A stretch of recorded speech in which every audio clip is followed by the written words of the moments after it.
This is an interview with Dr. Pier Boutin about her new book, The Little Mo Effect. Join in as I talk with her and her two daughters, 25-year-old Ace and 17-year-old Sumia. Sumia came to the United States from a small village in the Atlas Mountains of Morocco just 5 years ago. She is the sister of Little Mo, the boy at the center of the book, which is an epic story of discovery, determination, love, and hope. I want to jump right in because it's a feel-good thing, and we're all feeling really good, and there's been a lot of irony in the story, and there's just a lot of feel-good emotion in the story, and we know that for Mo it's a positive, it's a happy ending. But it wasn't really like that for you going through all this. As much as you were helping everybody and leaning in, you, in fact, despite the freedoms that you were providing for others, you felt trapped in your life. You were in a point where fear and insecurity were crippling you, and yet you found it in your heart to reach out when you were at your very bottom, when you were soul searching on your own, to take the hand of another and lift them up. Let's talk a little bit about that and how that came to be for you. I don't think it was a conscious decision. I was in a low point, and I saw the twinkle in this kid's eye, and I could not resist. And I know a lot of people came by before me to help this kid, and they didn't follow through. There is no way I wasn't going to follow through one way or another. And it was instinctual for me to do that. But I don't think it was conscious. I don't think it was, oh, I feel bad, I'm going to help someone. No, I felt like I just needed to do that. Yeah. In retrospect, I'm sure I did it because I needed something. You needed to feel helpful when you were feeling helpless. And powerless in my marriage and in my life. Yes. And that was a step that I could take.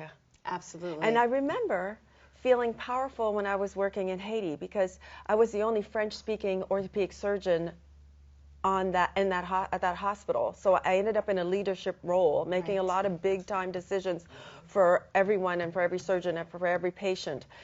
And I like taking care of things and being in control, and I had lost that in my life. Mm-hmm.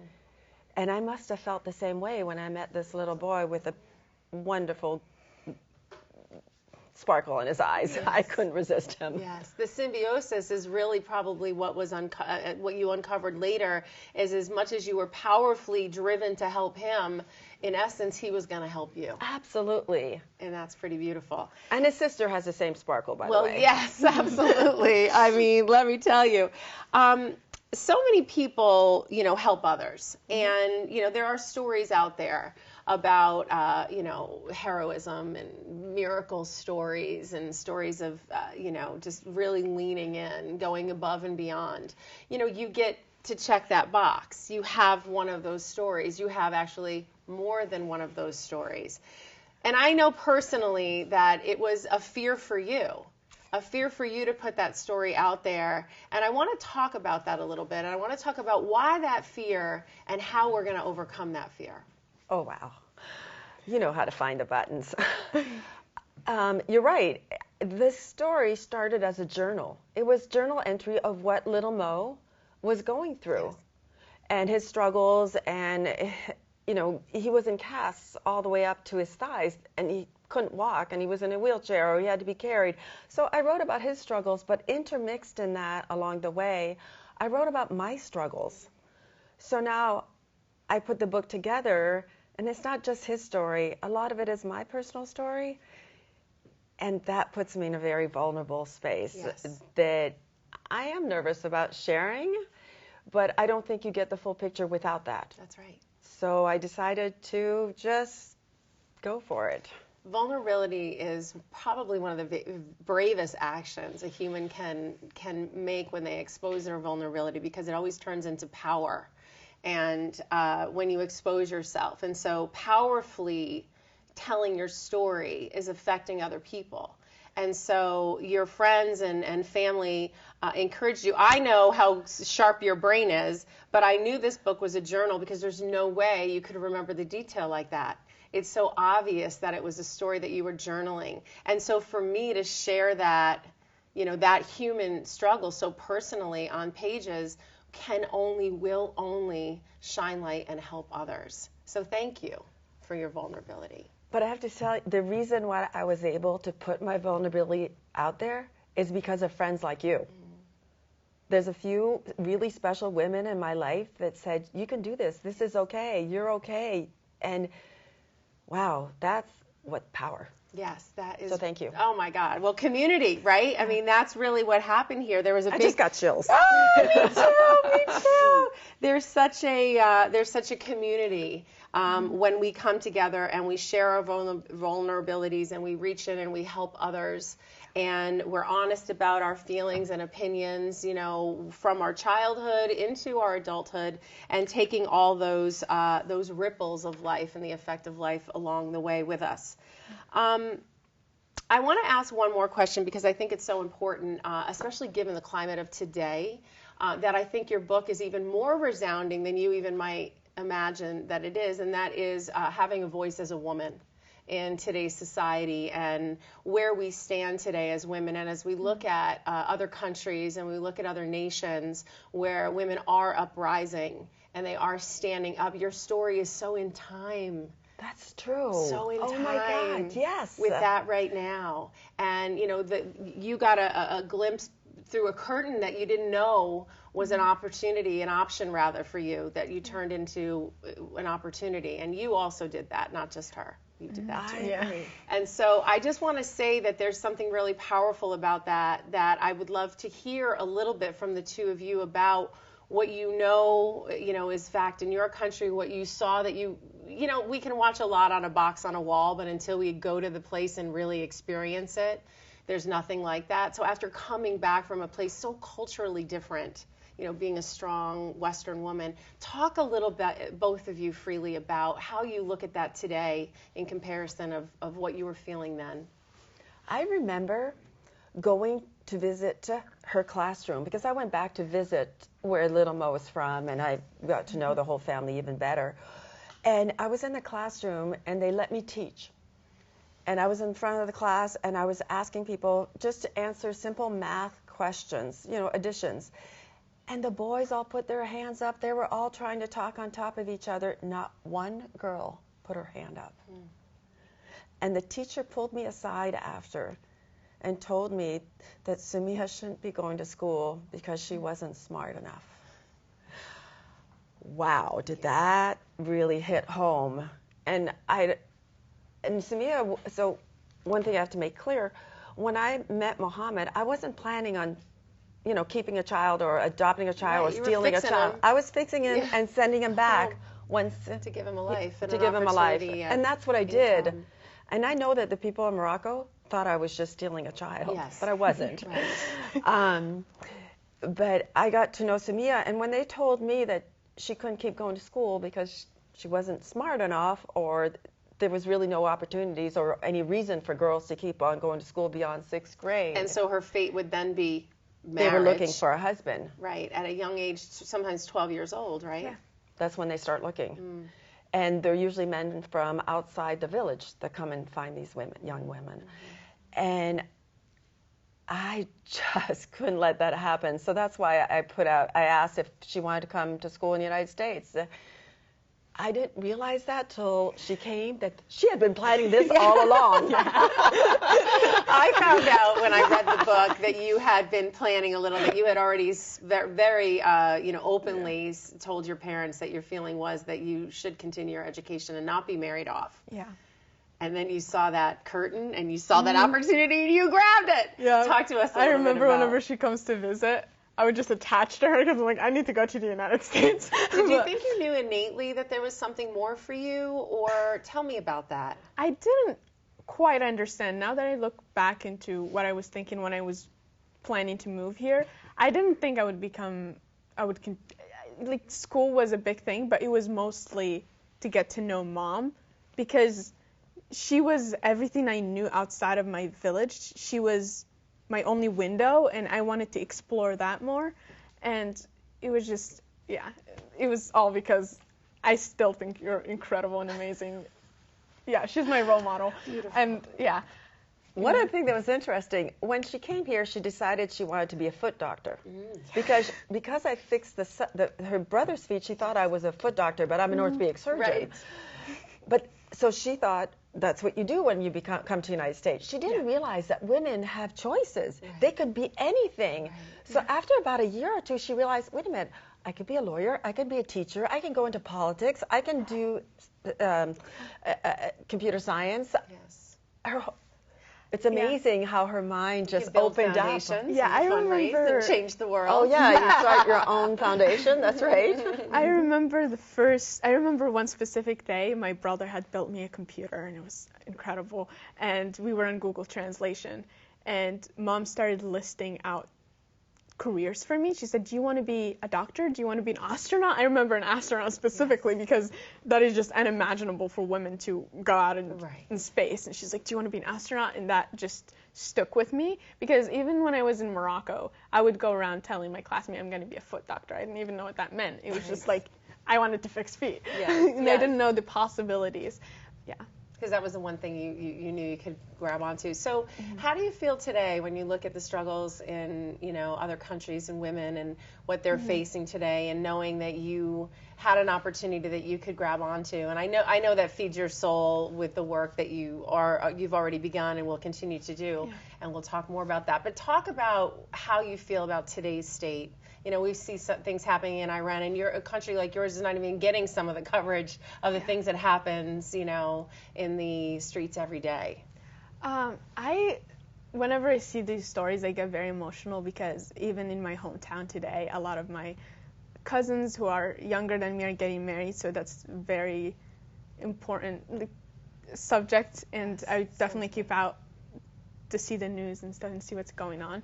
But I think one thing that we should pay attention to, for example, what's going on right now in Iran, is we have to give the credit to women that are standing up and starting a revolution on their own. Most of the times when we see the Western media, we only look at women, they're being oppressed, which is true, but a lot of them are trying and they're fighting, and we need to also shine a light on how brave they are. Yes, absolutely. Absolutely. Well said. Well, amen to that. Well, thank you so much for shining a light on the Little Mo effect and telling your story and sharing your story and being a part of the future of the story. Thank you to Ace for being here with us, and we can't wait to hear more. Everybody get this book, read it. It's great gift giving, inspiration, and stay tuned because there's going to be more. So, Samia, this is a powerful story of Little Mo, your brother, a 4-year-old boy from the Atlas Mountains of Morocco, whose future changed when he met Dr. Pierre, a medical genius here in the Berkshire Hills of Massachusetts, so she's been called. And she transformed not only his life, but her life, and then your life. Yeah. Let's start a little bit at the beginning about what were you thinking when Pierre came and scooped up your brother and off she went to America? Well, one of the first things was her hair. I loved her hair. It was like one of those things that just gravitated me towards her.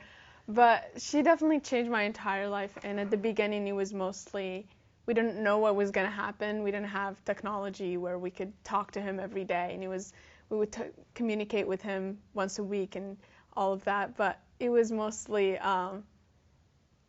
uncertainty, and one thing that I would say my life was changed during that time too, because I started thinking about my future as well, being exposed to a surgeon who in my village you can't even imagine women being surgeons.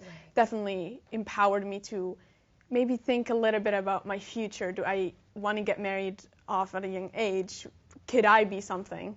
That was something that was empowering. Yeah. So the exposure to a Western woman, right? Yeah. Whose dreams are meant to be made, right? Yeah. Made for whatever they want to be. And that wasn't really the picture that was painted for you as a young girl. I want to talk a little bit about first your brother, and then I want to get into you.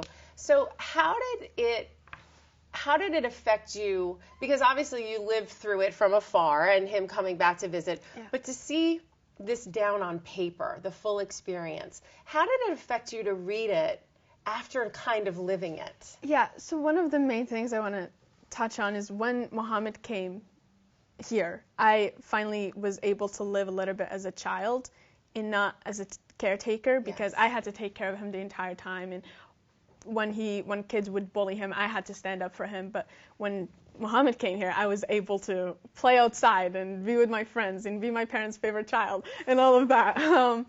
And after I saw it on paper, I didn't understand a lot of the logistics. I didn't know much about Mom. I didn't understand what her life was like and her struggles and what she did in Haiti.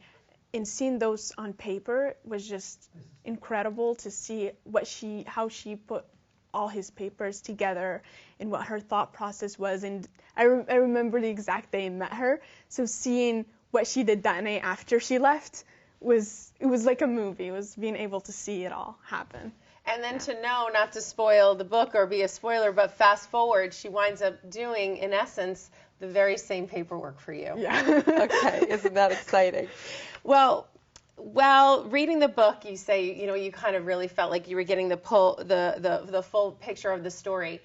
At any time, did you feel like it wasn't your story? Like it was somebody else, like surreal almost? Was there ever a moment of that for you? A little bit, not much. It was because now I'm part of the family. It was like I was getting a little bit of information about all of the family members before I came in, because I didn't know them. But I felt like reading that book, I got to know everyone and I experienced all those things through them. Because it was so well written, I was able to feel all those emotions of what Mom was thinking through that time. It is a delightful story, well written, I might add. I wanted to say that in the book, chapter 1, it starts with a quote. It's an anonymous quote we've all heard before, but it's pretty powerful. Helping one person may not change the world, but it could change the world for one person. Now, I happen to think that anonymous is right, but I also think that there's a domino effect to that. You never affect just one person.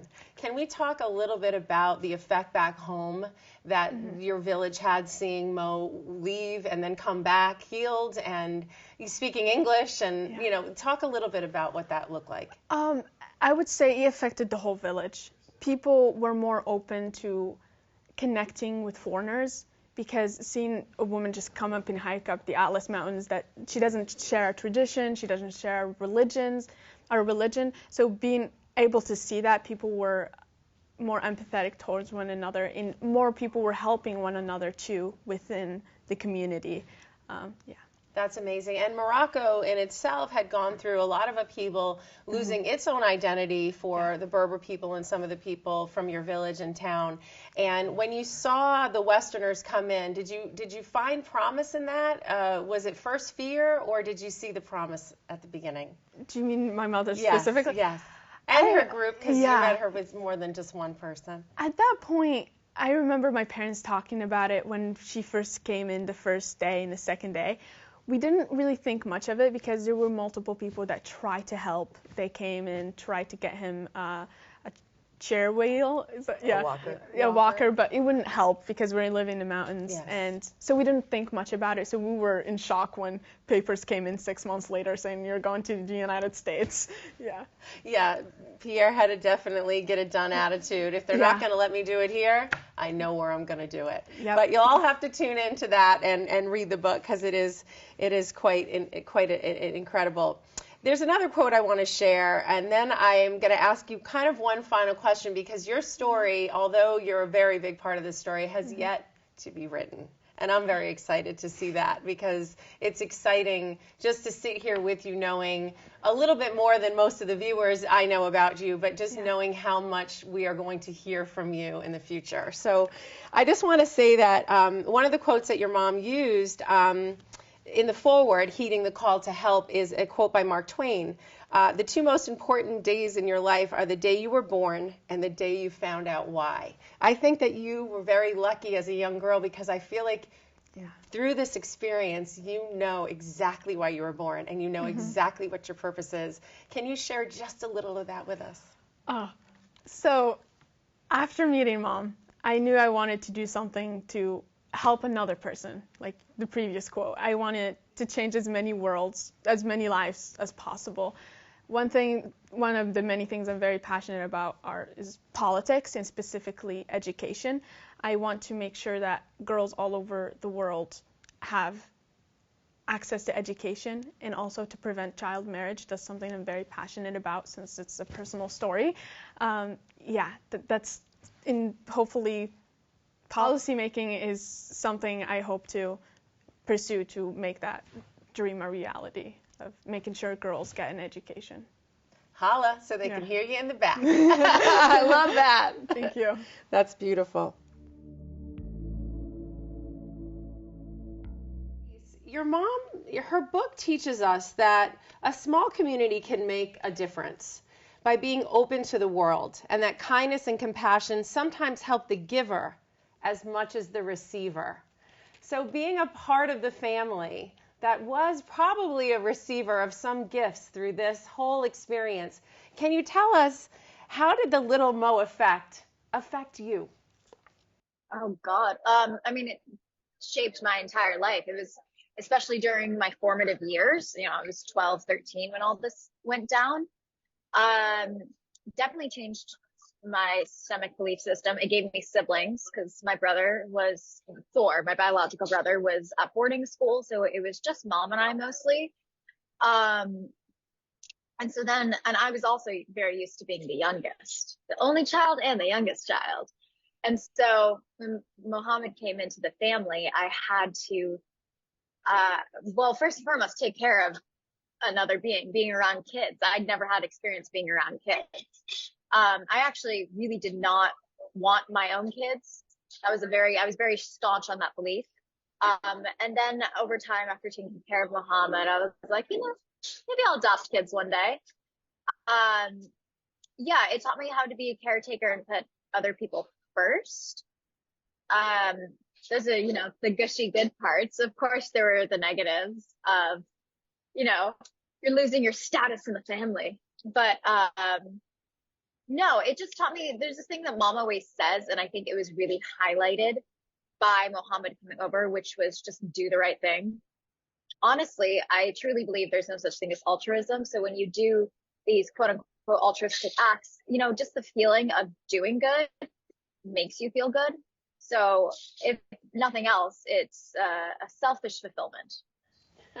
I like that you put it that way. Now, it didn't all come this easy for you. So in the end, you recognize obviously the gifts in it. I know that, so it was easy for me to pose the question that way. But let's talk a little bit about the early time, because when Mo entered your life and entered the family, you had just come through a pretty tough time yourself personally. You and your mom, involved in a marriage that maybe wasn't serving the family unit the way it should. So you had just come out of this, kind of out from under something where you were really looking for your mom now. You were looking for her attention. You were looking for her, and she comes home with Mo.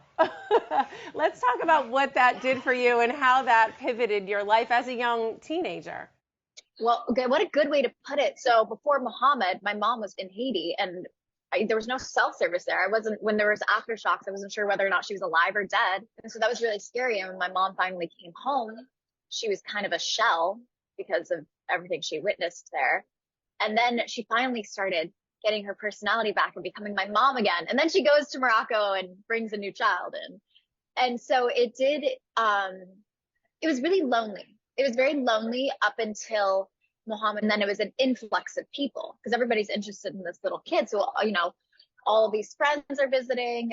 Everybody wants to be a part of this very interesting story, even though it was mom's story, It was very quickly 0 to 100. And I didn't really know how to cope with it. It would be like you're 13 years old and your mom coming home saying, oh, guess what? I'm pregnant. That's so what you're not expecting. I'm trying to remember because this is over 10 years ago, but I think my biggest issue was that he tried to call my mom. In my head it was temporary, so she's my mom. It was very it's very adolescent way of thinking, especially when you just have your mom for so many years. At 12 years old, that's an okay to be. Okay way to be as adolescent at 12 years old, right? So you did have these feelings, and then soon over time, was it that Mo won you over? Was it watching your mother in action? What was it that was the shift? Was it Sumaya, who also came in, which we're going to get into a little bit later, but what was it that opened your heart? Well, my heart truthfully was never closed. I didn't want my mom to know how much I cared. Like, who wants to be soft? Who wants to be vulnerable? You know, you want to be a cool teenager. So truthfully, I always cared. He would, and this isn't included in the book, but his first week there by himself, he would wake up screaming in the middle of the night every night until 4 a.m. And I would sleep with him in his tiny little bed until 4 a.m. But I wouldn't let my mom know that. She doesn't need to know these things. So I always cared. But what made me make it feel more public was, honestly, when he started trying to tell me what to do, and I kind of, selfishly, I kind of got a thrill and a high from teaching feminism and teaching, oh, I'm your elder. It doesn't matter if I'm a woman or a man, you respect me, child. And I got kind of a high from that. And exterior validation in how I handled those situations made me be like, oh, it's okay. It's okay to be vulnerable and care about this child. So no, I cared about him well before I expressed it publicly. And it's a similar thing with Sumia. One of your deepest fears as a child, and probably through the loneliness of a marriage that you were unhappy in yourself, and then your mom traveling to Haiti to find herself and on to Morocco, fear of being alone was something that you struggled with. Talk to us about that now after your experience with your brother. Oh goodness. Well, the thing is, I know now I'm never going to be alone. Whereas as a child, it was always very tedious with my mom's health, with all these risky things she did. And, you know, I never knew, I always pictured myself as a child spending, sorry, I'm at a cafe, spending Christmases once I was older by myself, you know, when my mom wasn't in the picture. And then Muhammad came into the picture, and you know, like I said before, made me want to, you know, maybe have a family one day. And then Sumia came into the picture, and I know for certain I'm never going to be alone. She and I will always have that. That's beautiful. I love that.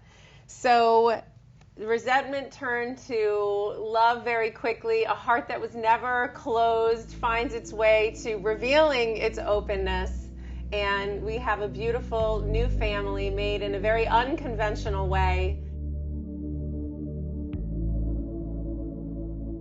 Thank you for your time to lean in to this beautiful story with the author, Dr. Pier Boutin, and her daughters, Ace and Sumia, sharing in their personal journeys, revelations, experiences, and dreams abound around the Little Mo effect, a story of healing, helping, and beyond. Much love to this courageous family, and a warm thanks to everyone.